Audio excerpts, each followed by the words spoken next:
Mon enfance, elle, fut marquée par la rigueur et la violence.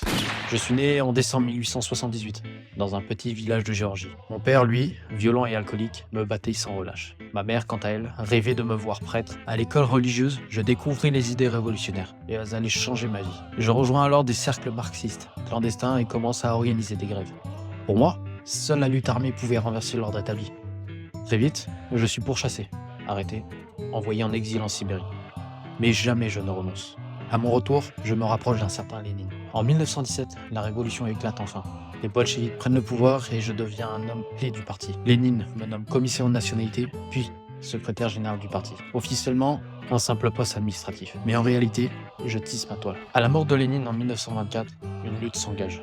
J'élimine mes opposants, un par un, y compris Trotsky, mon plus grand rival. Désormais, le pouvoir est entre mes mains. Je lance la collectivisation, industrialise le pays au prix de millions de vies. Les années 30 sont celles de la terreur.